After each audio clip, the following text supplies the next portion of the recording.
Welcome to this DABE event. My name is Tim Wanhoff, and I'm the current president of DABE. Thank you for taking time out of your schedule to get informed on topics of economic interest. And thank you to MSU for offering us this room in which we can gather and exchange ideas. Today's event concerns water issues in Colorado. We're fortunate to have with us Stephen Smith of the Colorado School of Mines. In a moment, I'll ask one of my colleagues, Adam Fuller, to introduce Stephen. But before I do, I need to take care of a couple of housekeeping issues. Specifically, I want to remind you all that DABE has a forecasting competition. Entries are due at the end of this month. This is a tradition that started a few years ago. We ask a number of questions about expected economic conditions over the coming year. The person whose forecasts most closely match reality wins. You could get a DABE mug. So seek to join this elite group of past winners and complete the survey before the end of the month. If you need a copy, you can get in touch with me or Ryan Gedney. Next month, on the 11th of April, we will be hosting Patty Silverstein. She is the soon-to-be retired president and chief economist of Development Research Partners. She's going to deliver an economic outlook for the Denver metro area. Don't miss what is sure to be an insightful event. As mentioned before, in a moment, I'm going to introduce Adam. Adam's going to then introduce Stephen. Stephen's going to talk for about 30 minutes. That's going to be followed by a Q&A session that will be moderated by Adam. I'll return shortly before the end of the event to give a brief vote of thanks, and we will have you guys out of here by 1. Please note that we're recording today's session. So please, if you are remote, please keep your microphone on mute unless asked to do otherwise. If you have questions, feel free to dump those in the general shared chat, and we will seek to get them to our speaker. With no further ado, I give you Adam Fuller.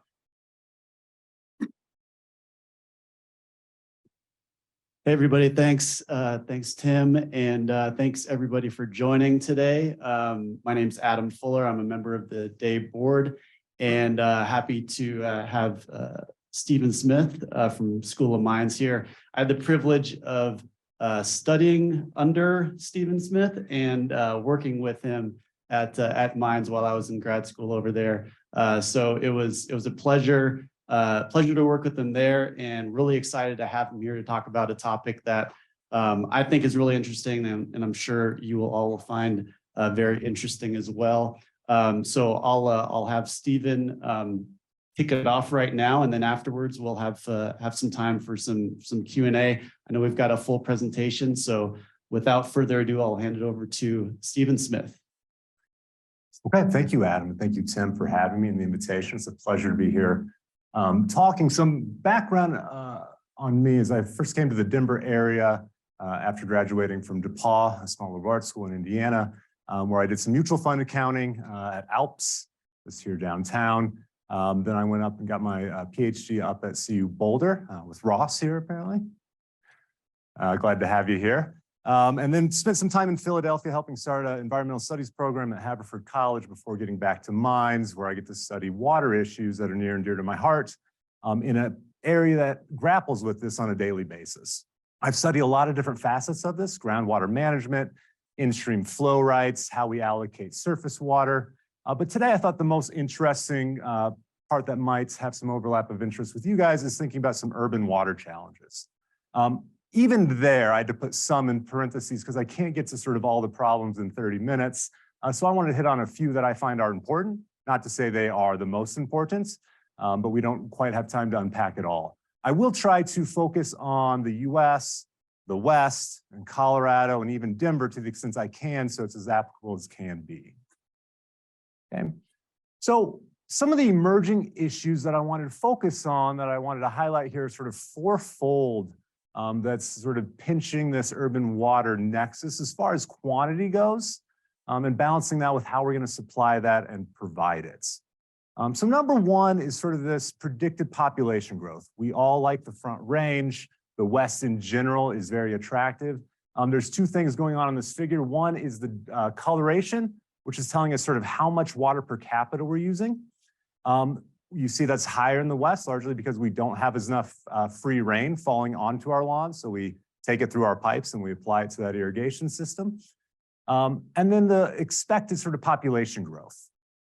So you see that we also see greater growth where we're already using more water per person. Now, this doesn't have to stay that way, but that's sort of one of the problems we might be running into.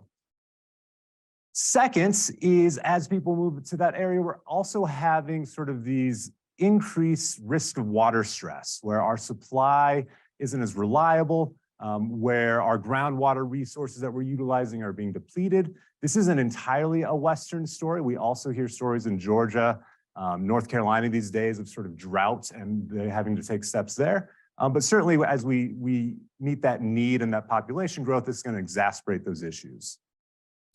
The other thing in the urban space is thinking about the aging infrastructure, right? There's a lot of it and we need to replace a lot of it. Now, this graph that I could find doesn't have anything really for Colorado, but in general, there's really old pipes. Philadelphia sort of stands out there.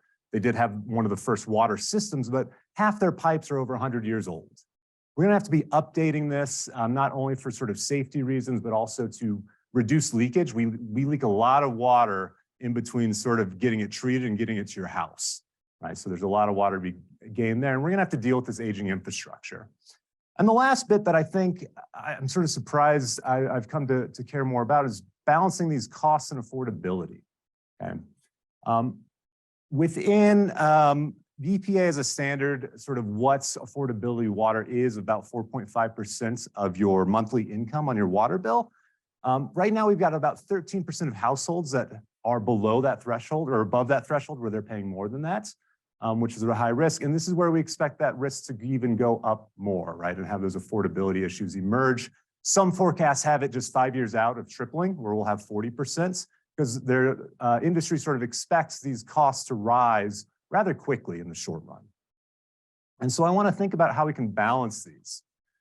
So it is economics, so we always sort of come back to supply and demand. This often connotes markets and prices. What I want to get across, if nothing else in general, is that this water sort of nexus, typically the markets aren't emerging as we'd like, right? So the price might be below where we have excess demand, given the supply that we have, or markets just don't emerge at larger levels of how to reallocate that water.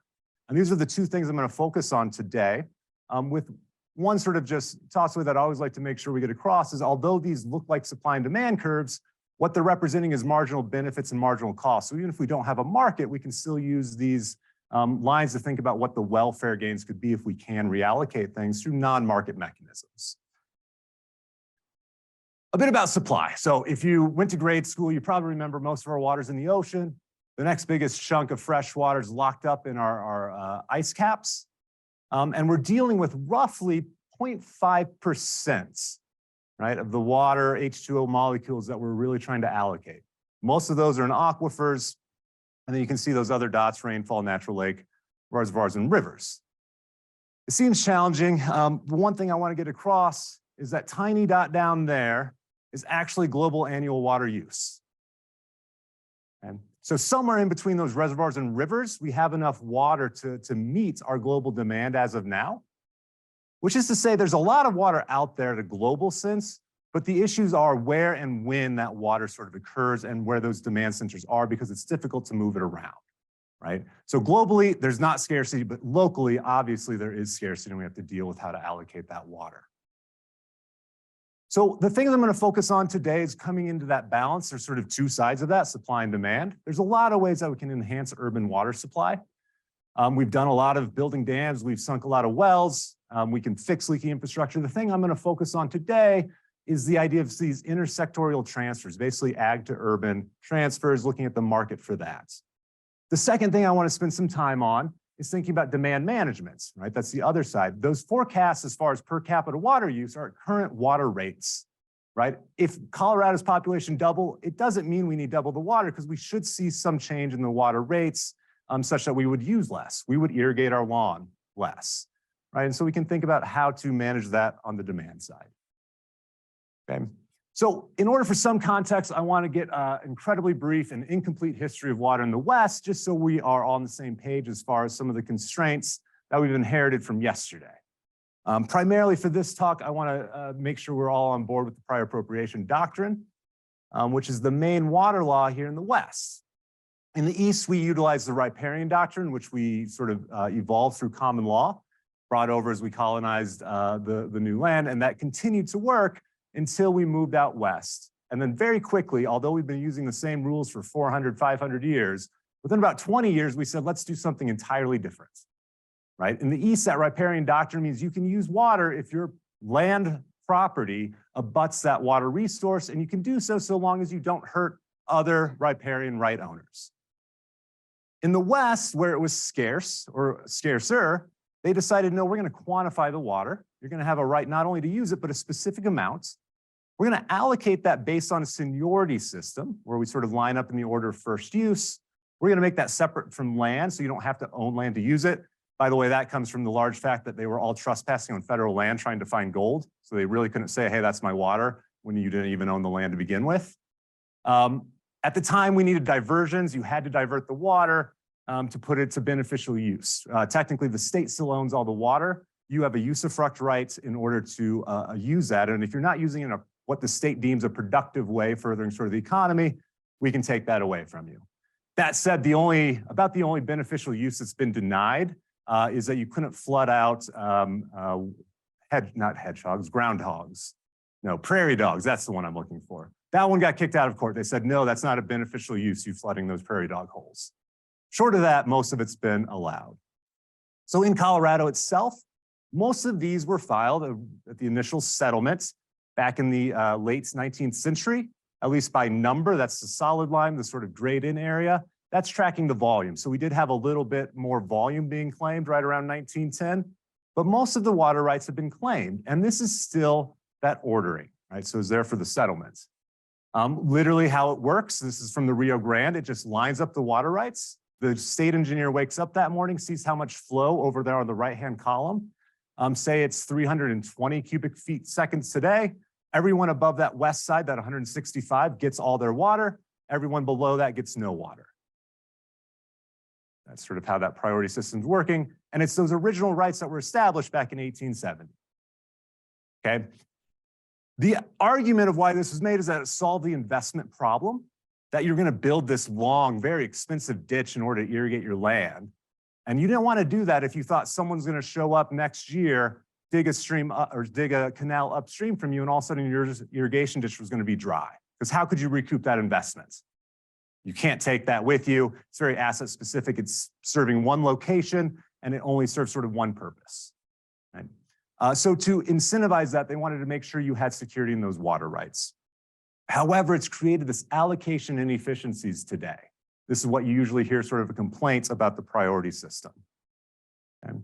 The insight here, sort of the idea is we've got 3 different irrigators sort of in order, and we're comparing that to proportional sharing, where instead of a priority right, if there's less water, I get a third, you get a third, and Adam gets a third.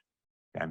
If we go with that, we'll see that at every level, we're able to basically produce more, and that's due to the marginal benefits that we're sharing that water, and everyone's using it for their next highest value use. When you've got the priority system, it's some farmer getting their next best use, but there's a lot of farmers who haven't had any water yet that could arguably use that to more effective production.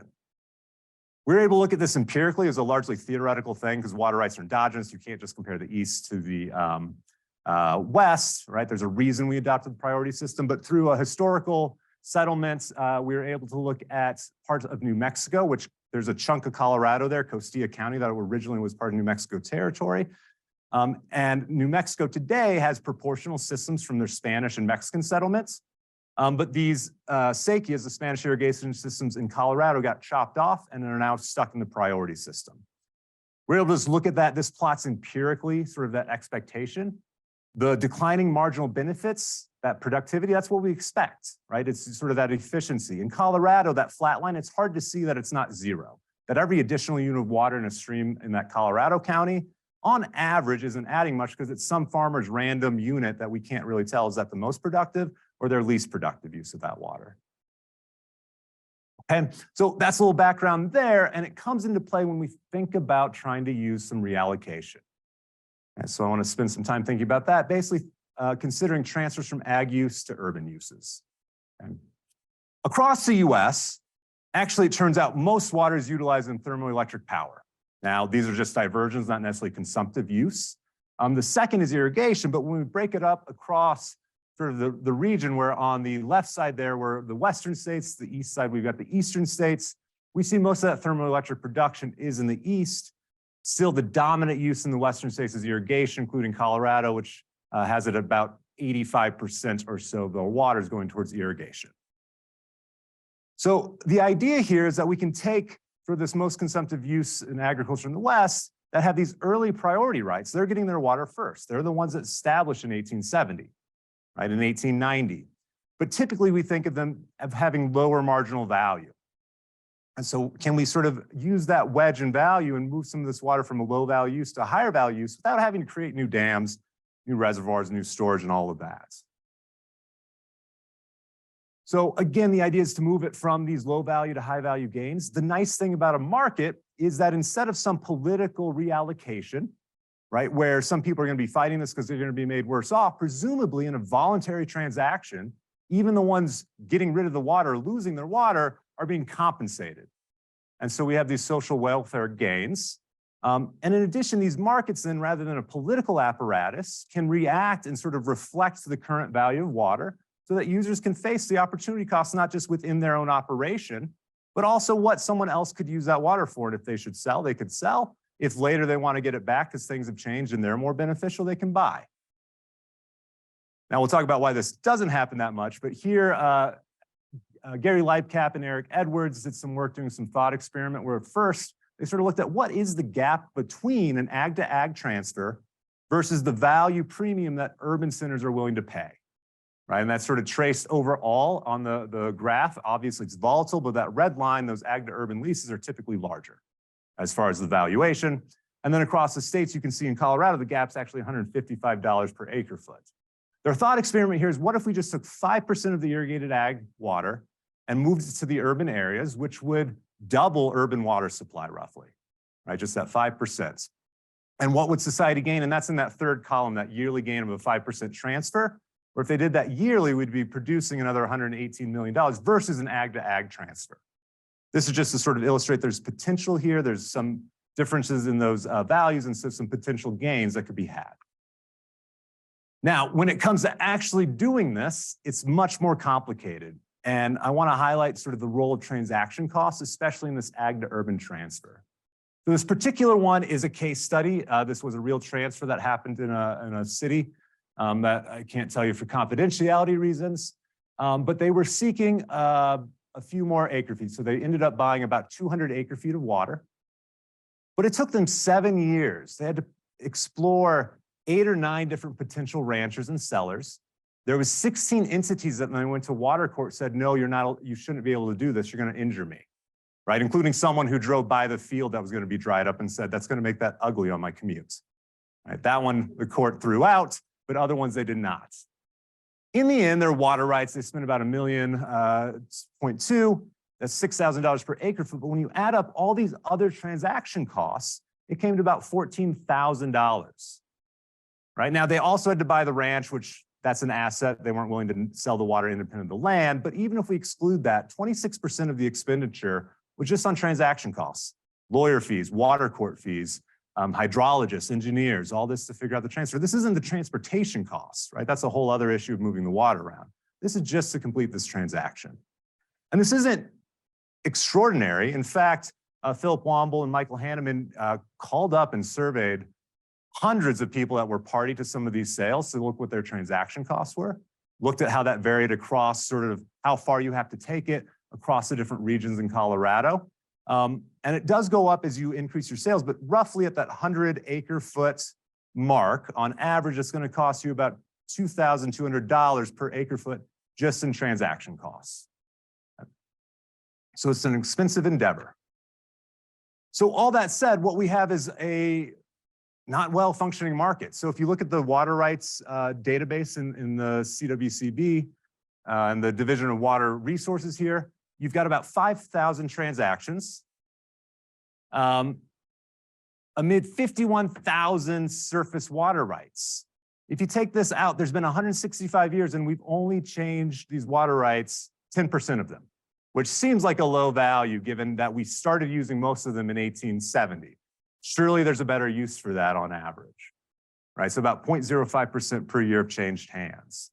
That said, Colorado actually stands out across the Western states of having the most transactions, right? So we're leading the charge here with our 0.05%. Part of that dealing with the water court system that we have in place that allows us to go relatively well. The prior appropriation system itself is partially to blame for this. Again, it has these allocation inefficiencies that we discussed earlier, and it makes it more difficult to reallocate the water for at least two reasons. Number one is it turns out every right now is heterogeneous. There's no two water rights alike.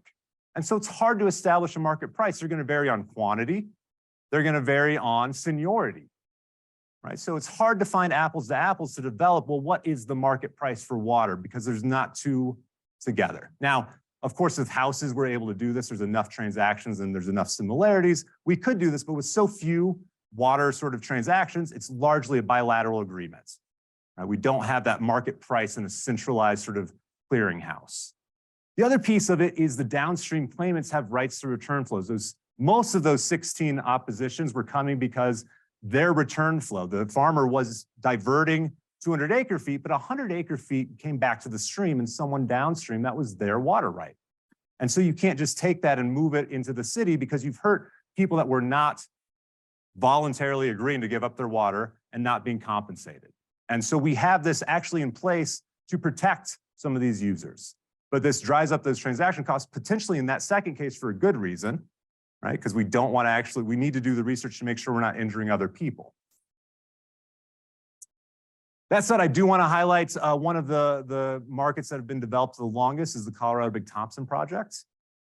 Here, Denver in the South Platte, Denver Water does participate in this. Basically, why it works so well is they decided to have equal shares and they ignore return flows. Okay? Not that they're not there, but they just decided we have the right to ignore them because it was all our water, because before it was on the western slope, it's new water to the eastern slope. No one else had a claim to that before we brought it over. And the result is, it's difficult to see, but the top one are these CBT shares where the axes are different, and the bottom one is the native water, the ones that have priority and have to deal with return flow. What I want you to notice is that there are many more smaller transactions in the Colorado Big Thompson project water, right? That 15 acre feet or less has 1,000, versus on the bottom graph, that smallest bin is still 300 acre feet and there's only 80 of them. So you have bigger transactions because if you're gonna have to spend $1 million in transaction fees, you might as well get a lot of water. This is just to point out that the CBT's success is partially because it does not use the priority system as the basis of the water rights. Okay, this is also a benchmark, that green line. We've seen these prices go up sort of astronomically here recently in 2018 onward, where they're recently trading for about $90,000 per acre foot.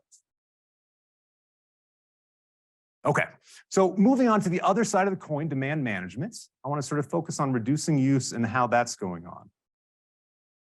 So with it, I always like to present this to my class, Denver Water. It's in marketing.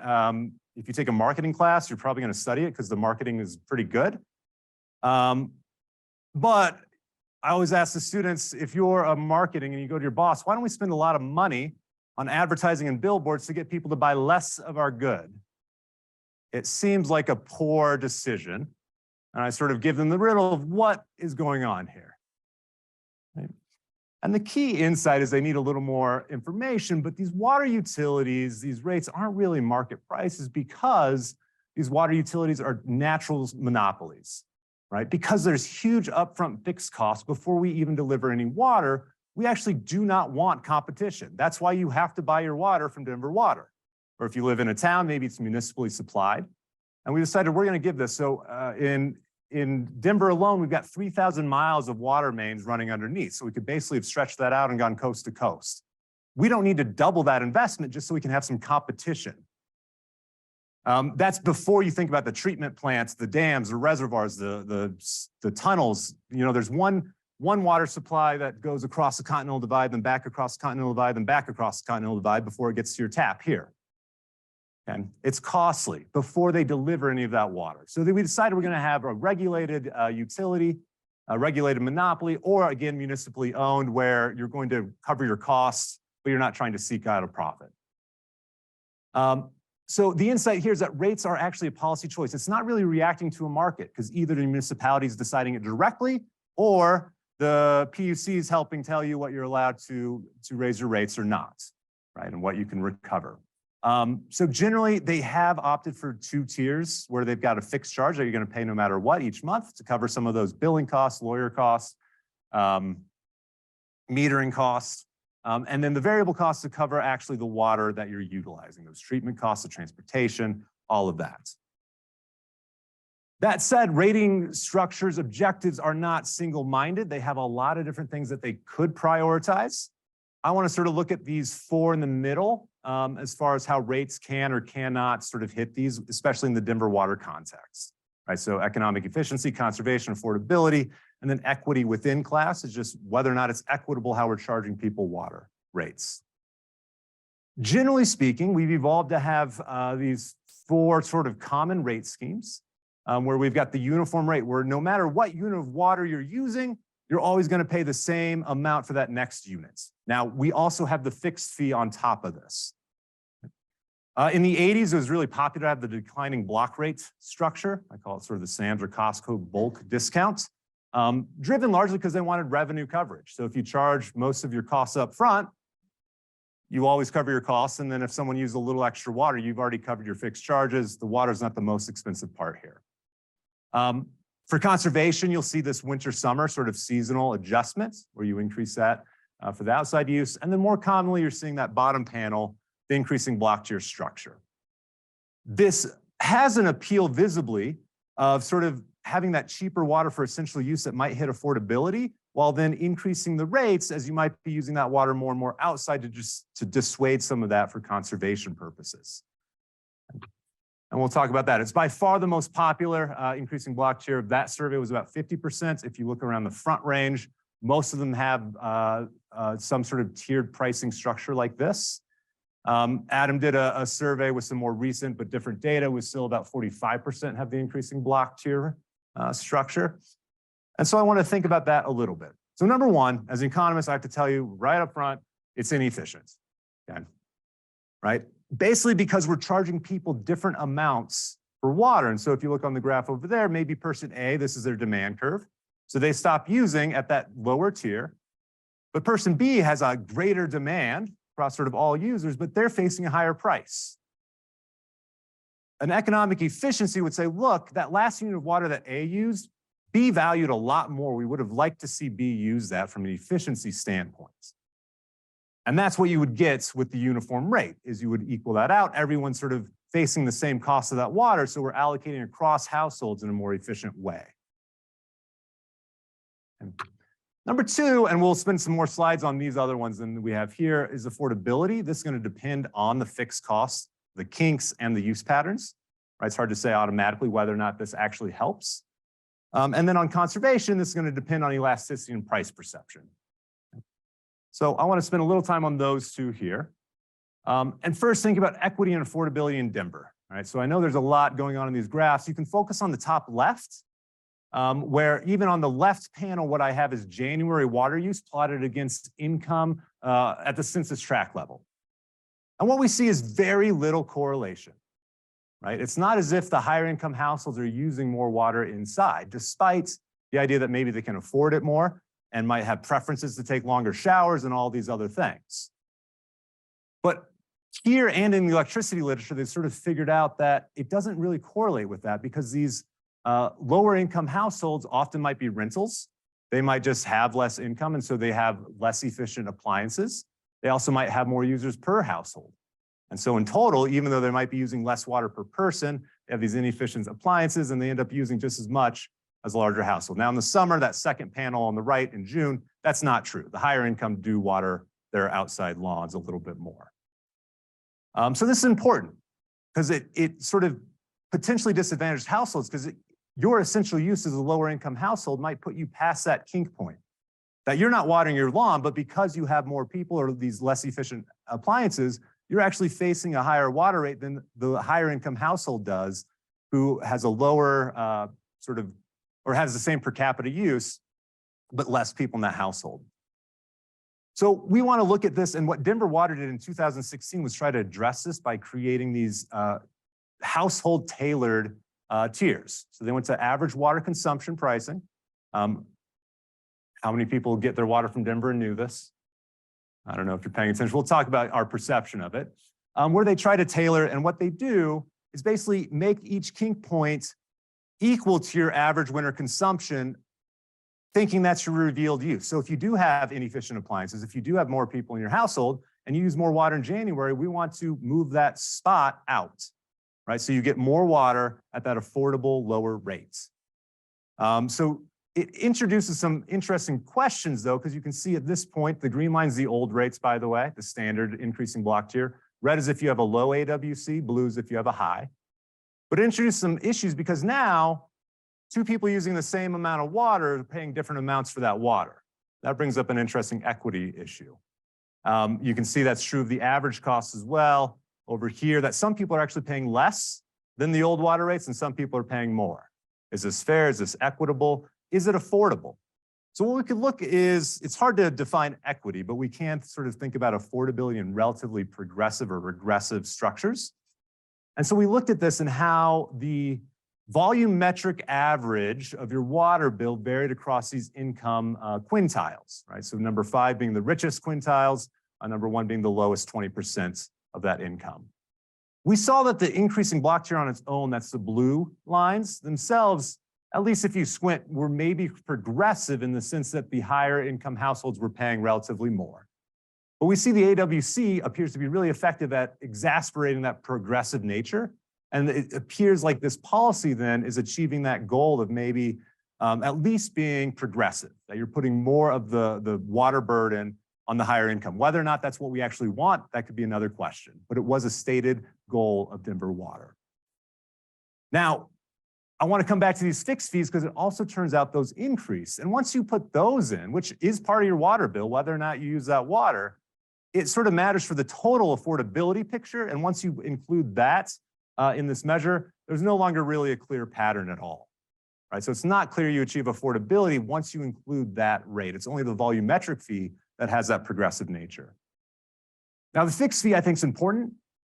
I mean, for the utilities themselves, it helps address the revenue sufficiency and reliability. Again, they have a lot of costs, whether or not you use any water, whether or not you're gone on vacation, then show up next month and use a bunch of water watering your lawn. Denver water rates have been going up over time. This is not just them. This is sort of through, but I think it's gone up quite a bit in Denver, where it's jumped from $6.33 up to $17.90 just in the last 10 years. And this certainly, as I just showed, erodes that affordability gains. And then the other piece of it is that it potentially clouds the consumer's understanding of what prices they're facing. And so that's the other thing I want to sort of look at.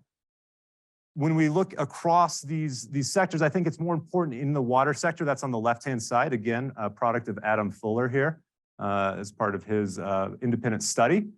We looked at water utility rates and found that the fixed charge there on average is about 30% of the bill. So a pretty large part. In electricity, it's a little bit smaller, more around 9%.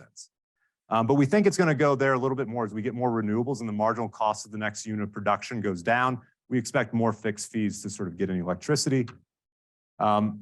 Adam's doing some research right now. I just want to mention that if you combine those, it turns out there are some economies of scope, we think, and the fixed charges are lower where utilities provide both electricity and water. More to come on that, 2020 something, Adam. All right. So with that conservation, it depends on elasticity and price perception. I didn't do much on elasticity other than to say water consumers are not very price elastic at current rates, right? So if you double your water rate right now, it's not having that much of a bite. That negative 0.3 again means if you increase the water rates by 1%, water use will go down by about 0.3%. Right, so not very responsive again at the current rates. This meta-analysis probably had 200 studies when I did my study for Denver Water. Guess what our elasticity is by my best estimates? 0.31, right? So nothing that much new there. That seems to be standard again at current rates. More importantly, though, is thinking about conservation is what price matters. The economists would love for the marginal cost. And in fact, that's what they're banking on when I told you that looks appealing because you know your marginal cost once you're in that last tier is high. But what if you don't know that? how are we going to get you to react to that higher marginal cost? And so there's been a big debate in electricity and water, which price consumers are responding to. Is it the volumetric average or the marginal, or is it the total average? Okay. This changed when Denver Water made their switch from their old increasing block tier. I plotted the three different graphs here. The red one is the total average cost. So that actually initially went up because the fixed fee was higher, right? So at those low water uses, your average cost went up. Your volumetric and your marginal costs are the same initially, and then your marginal cost is going up and down compared to what you were facing before. Your average cost is pretty uniformly higher after you leave that first tier. The interesting thing, though, is that across the board, the consumers reduce their water use. Now, the key insight there is in those first 5 units, those first 5,000 gallons, their marginal costs and their volumetric average was lower, and yet they're using less water. It's consistent only with them reacting to their bill went up, right? Because that fixed charge. And yet this isn't going to save them money. So they've reduced their water use. I mean, it will save them, but not what they think it'll save them, because they've divided the whole bill by the quantity and not just the actual part they have. Other people have found this similar. No one's looking at the marginal rate in general. The idea of the fixed fee being in there or not needs to be explored a little bit more. That's just Denver Water. We can't say that's sort of a uniform thing. That was just that one switch. There could be some other problems. But interesting, some people did some work in Australia, and basically they did an experiment, educated people about what their water rates actually were. And then they went back and they conserved less because they learned exactly that. Oh, I was saving water thinking it was reducing my water bill, but half of it's a fixed charge. I'm not nearly saving as much as I thought I would. Why am I conserving? Right? Now, this can be, again, maybe adjusted by doing some education, some outreach, and trying to get people to understand. So you could try to get them to pay attention. Or again, the technology that's evolving with the electricity, real-time pricing, you might be able to get some automatic responses. Some people in Texas do have time of use for water as well, right? They want to move when you're taking that shower to take some stress off the system. Alternatives to the price management, and then I'll wrap up here, is social suasion. You might have seen this, smiley faces saying how good you are, how green you are, how you're comparing to your neighbors to try to get you just to behave better. In California, they have open records, so they always have these newspaper things about how these celebrities like Billy Beane and Oprah, here Kanye, are using way too much water. So they try to social shame them in the paper. I don't think it probably works. If I was Oprah or Kanye, I don't think I care what the paper thinks of my water use. But it is cheap to implement, and it does seem to be effective in the short run. And there's a further movement to gamify, right? To make this even more gamey, gamification apps on your phone that can make you sort of try to compete for like water savings, to try to get sort of free savings out of you.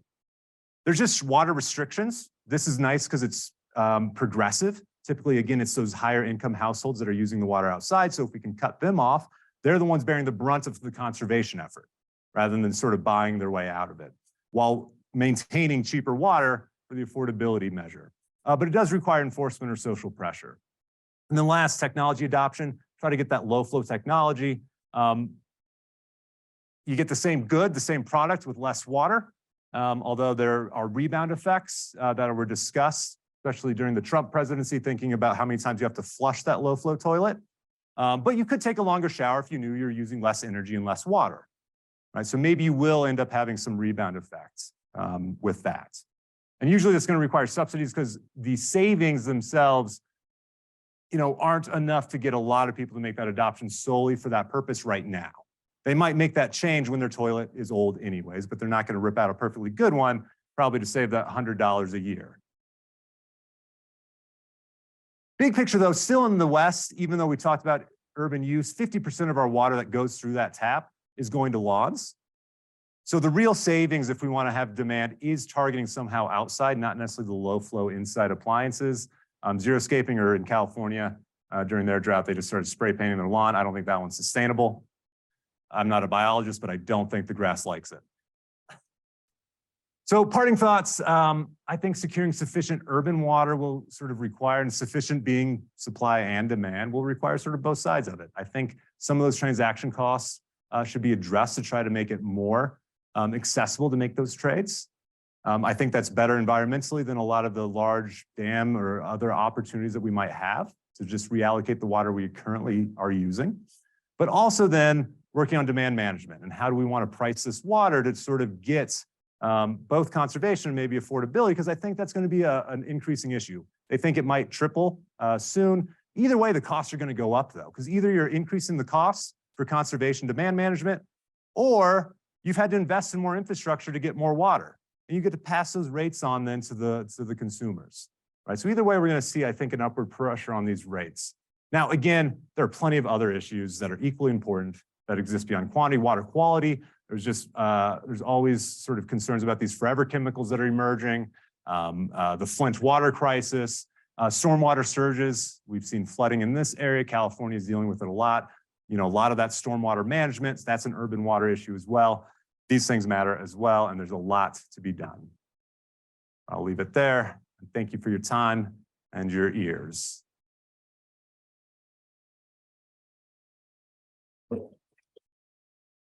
Thank you very much, Stephen. That was I'm pretty close to that topic, and it was a nice refresher from the water stuff that I was doing at Mines. So I found that really interesting. I've got a few questions, but I'm gonna hold off to offer it up to anybody else. If you have any questions, we'd love to hear it. I believe we have the chat function on the Zoom link open and available. We haven't seen any chat questions so far. So if you prefer to enter your question over Zoom via chat, we can take it that way. I think we can also take it if I'm being told now that it's better to do it if you're on Zoom. Just unmute yourself and ask the question. I don't think we can all see the chat questions there. So with that, I'll open it up to anybody on Zoom or anybody in the room if you have any questions for Stephen. I got a quick question. Can you outline a bit more about those transaction costs? Because they seem so inordinately high. I can't get my head around why the transaction cost could be as high as what you're outlining. Yeah. And also, you know, I appreciate water is hard to move, but my background's in financial futures trading, and you know, does the Mercantile Exchange, for example, have a water contract? I don't know the answer to that one. Okay. But on the first, the transaction costs, so going back to that specific case that I presented, the debate was, okay, first of all, they had to hire someone to just seek out what ranches are for sale that are upstream and might be willing to sell their water rights. So you had to hire someone there, just like you might have a realtor, right? And now you have 6% upcharge on your house sale, right? But beyond that, once you locate it, you have to do some due diligence. How reliable is this? If we do take it, so it was along a stream bottom in that case, we had a bunch of engineers and hydrologists that had to come out and say, well, if we stop watering it, does that mean that the stream won't just start percolating under and that water is going to be soaking up by that land anyways? That when you stop irrigating land, it doesn't necessarily dry up. So how much water, once we do this, isn't being lost from the stream into this previously irrigated field? So you have that. Then you have to hire the lawyers. They had 16 oppositions, right? So you had to sort of negotiate each one of those, which lawyer fees aren't cheap. Hydrologist fees aren't cheap, but they're cheaper. And then there's, you know, some filing costs, but overall it's in there, sort of the search, the due diligence, you know, just like you got to get a clean title to your house, but this is even more complicated to get sort of a clean title to your water rights. And that volume might change in your seniority, change of use. Again, you're going to fight a lot of people. And the bigger it is, the more oppositions there's going to emerge, right? And again, part of it's there to protect some people. What I didn't talk about is sort of the neutral efficiency argument that some of these rural areas, you know, under the idea that there's economic spillovers to the extent like it's a factory town, except that factory is farming and irrigation. As the water starts leaving, the school system suffers, the tax base goes down. And so there's some neutral efficiency arguments to say, well, maybe we shouldn't be moving this water as freely if we care about specific region economic outcomes instead of sort of at a social welfare level. So I don't know if that helps. They are astronomical. I was happy to have that case study because I used to just talk about it in this black box and people are like, oh yeah, but it's consistent at other slides in the Northern Pacific. The average is about 50% of the rights of the expenditure is the transaction cost, not the actual water. Right, so I do think there's room to move this down, but we've thought about it. There was a legislature to have a study of would blockchain help this. That never got going, but are there ways that we could reduce this? And I think it's complicated because once you make one water right change, the whole hydrological system has changed, such that you can't go out and pre-survey. Well, what's your consumptive use? How does that affect the return flow? And we could get this all in a database up front, just like we did a big public land survey system to demarcate land before anybody wanted it. But land wasn't moving after the fact. But you make one trade and all of a sudden the whole hydrological system has adapted a little bit, right? The return flow system, the pressure system alters. So it's hard to get in front of that. You're gonna have to do it almost every time you want to do a transaction. Again, the CBT water, they just decided we're gonna ignore it, not that it's not happening, right? So they've got a very liquid market at the expense of potentially some externalities. Any other questions? Maybe folks on Zoom? Jeff Niels, I work at Pacey Economics, and this is Hannah, she works there too. We're working on a project looking at the economic benefit of the rafting industry in a specific region. And so they're of course using the water to ride on top of it and not actually consume any of it. And what they're hoping is that there's water in the river, it doesn't all get consumed upriver. And I just wondered if you've worked in that space at all in your experience. Yeah, so I did a law review article about in-stream flow rights in Colorado. That's touched on recreation, also touches on just habitat protection. I haven't done much of evaluation where you figure out, well, how valuable is this water? Right? There's a lot of survey devices because usually you show up for rafting, you pay for the equipment and whatnot, but you often don't have to pay for the water you're using, right? For that rights, maybe some access fees. But coming up with that's difficult. But Colorado's in the 1980s decided government can own in-stream flow rights. So Golden owns some, Boulder owns some. A lot of these other places might own them. I'm not sure what area you're looking. Sometimes there's some tension though, but you're right. There's some win-wins where we can keep some more flow through the upper reach, right? And then there's also available for farmers downstream because this water isn't rival in that sense, right? You can use it more than once. The return flow is basically 100% in that case. You still can't do this much as a private citizen because they're still scared of speculation that you would say, hey, I own this water right for in-stream flow. And you're just waiting for Denver to be willing to pay you $180,000. And you'll say, just kidding, I'm going to sell it, right? So only the government's allowed to own this still because they don't want it to be speculative. The other thing I've seen is there's actually tension between the rafters sometimes and the anglers because what's good for spawning is usually actually lower water flows. And so there's this tension and seasonality to it as well. But you see a lot of cooperation in this field where they're trying to get a little bit more and Colorado's moved to a recreational sort of economy. Yeah. And that supports quite a bit of it. I lost my other train of thoughts, but hopefully that thank helps. you. Yeah, that was interesting.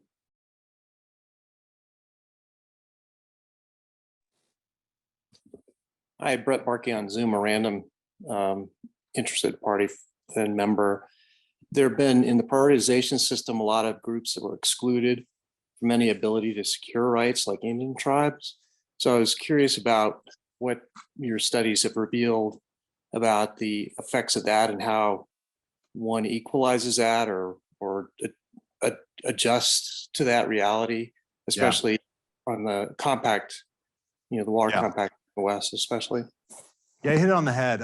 Right now, there's the big debate on the Colorado Compact. Again, Colorado at the headwaters is party to, I think, 9 out of the 26 compacts. We're always being sued by somebody.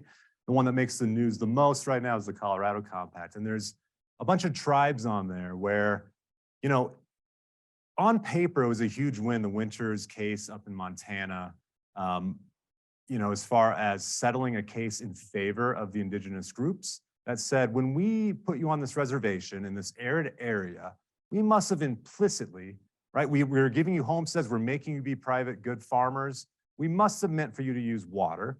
And so there's a special class of water rights, sort of these reserved rights that don't require use and date back to the date of the reservation, which is usually before this, right? Before these things. The government also has these for national forests. the federal government, who stands in line like anybody else with the state government. But that's the idea, is they want on paper, but getting that water and reallocating. So as we try to cut water on the Colorado, we also still owe 22 or something tribes some water. And where's that going to come from, right? Some of it was just bad management by the BIA, Bureau of Indian Affairs, back in the day, of not properly developing these. And now you're right, the water's not there. And how are we going to compensate them? It's going to be a political sort of fight. Or we could come up with some compensation mechanism that's supported by general tax dollars or something, not making the indigenous tribes themselves pay for it. But it's a really thorny issue. I think it's at the heart of the Colorado sort of compact right now, is not only is LA not willing to give up the excess water they've been using, but we need to come up with more water to make good on our treaties and this 1855 finding that they had these reserved rights. I have a question. Yeah. This is a big question, big topic, but I just wonder if you could share your thoughts on water supply and projected population growth, Front Range, or maybe just the West overall. How big of a challenge is it? So I think the way we are going about it and trying to put the onus on the developers before they build a new neighborhood, because that's the thing that takes water, is when you build a new neighborhood. If you intensify urbanization, you know, that inside use in an apartment's not great, but maybe that's not where everyone wants to live. So I think really the push is going to come with affordability, because the thing we emphasize to engineers is you don't need to double the water supply. The rates will go up and we will water our lawns less. And I do think that's probably the lowest hanging fruit. You see cities in Arizona, they've banned sort of, what's the terminology? Unuseful turf or something, decorative turf that basically no one walks on, right? It's not a soccer field for the kids. It's not this or that. It's just, I like grass for it being pretty. And they've said, you can't have that. They're ripping out their medians. They're doing all this just to try to reduce their water. And so if you look at a place like Nevada, there's some urban areas where they've increased their population and their per capita water use, or sorry, their total water use has gone down as they get rid of that desire for a lawn. There's a great Freakonomics podcast, like How Stupid Is Our Obsession with Lawns, that you can check out of like, why do we do this? But as economists at the same time, if that's where you want to put your money, we don't want to judge, like that's where you get your value from. And so we want to be cognizant of that, even if it doesn't make sense, so to speak. So yeah, it's a big issue, but I think the getting rid of lawns will do a lot of that, especially if those prices go up or we just have different policies besides the rates. Because the flip side that is concerning is the affordability, right? But maybe we can use general tax dollars to maybe subsidize, to offset some of these fixed charges to lower income households. In Colorado, they are scared fearless of this because it might, you know, their municipal water entities are usually separate because they don't want a tax dollar to flow in. Because then if they want to raise rates, they have to go to the ballot. They're afraid, right, to meet Tabor requirements. So they silo themselves in Colorado mostly to make sure we don't use any tax dollars to subsidize. Remember my other recreation thought, by the way. The bigger thing that's afoot is the complications that because the landowner owns the land but not the water is sort of public access to streams and how you get there, because you can't go over sort of private property. You can't wade in the water if you're standing on the stream bed. That's someone's private property. You can float over it because they don't own the water. But someone in Arizona, or sorry, someone on the Arkansas got busted for trespassing like this, and they're actually suing back to argue that that water's navigable based on commercial use today, which would put it under federal legislation, and then it's public access up to the high water mark. I can't imagine this wins, but it would severely alter sort of the recreation access, but potentially if that becomes federal water, also the underlying state property rights to it. So it's something I'm looking at and trying to figure out. I doubt that they're going to flip everything on its head, but that's working through the courts right now.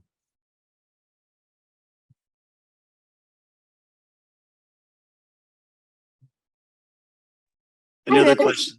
Oh, sorry. Go ahead. Go ahead. Kelly on Zoom. I just had a question about, I was thinking about your two graphs with the water fixed fees compared to volumetric charges and then the electric utility ones.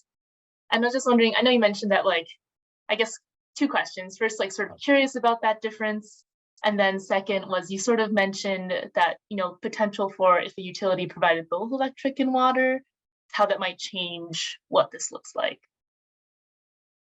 Was Yeah, that so my best guess as to what's driving it is there's just more fixed assets for water utility.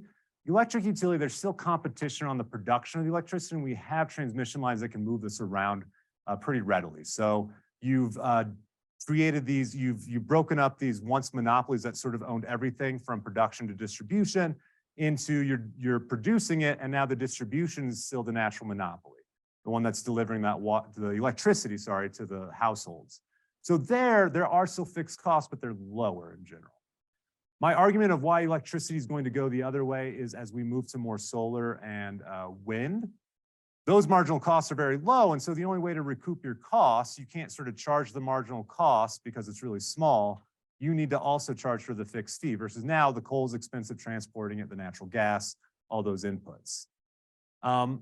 The other question you asked is that combination, and we're not sure exactly why, but we've just empirically identified that the utilities that provide both charge lower overall rates and charge lower fixed costs in general, which the overlap there is sort of the billing, the legal fees, the sort of things that both utilities need. And now if you're a small municipality, you can combine that into one sort of service by having it in one house that reduces your overall costs. And then you can pass those savings on because you need to your citizens or your water consumers. And Adam, I think you're gonna have to save your question because I think we pushed up against one here. I think so. Any last question before we adjourn? Doesn't sound like it. So once again, we'll thank Stephen for the great presentation, and I'll hand it over to Tim to close it out. Yeah, look, Stephen, thank you so much. Really appreciate you coming along today and educating us on some water issues there. I got a lot out of it, and I'm sure our members did too. I'd ask you all to thank Stephen in the traditional manner. And lastly, we have a mug for you. Why do you have to win the forecast? You don't even have to win the forecast. You just got to show up and speak. Good. I thought he was going to ask me what the population of Denver would be in 2050. I was like, I don't know. Sounds like someone should be guessing. So, Indeed, someone should. All right. Well, thank you for having me again. I appreciate the chance to share this.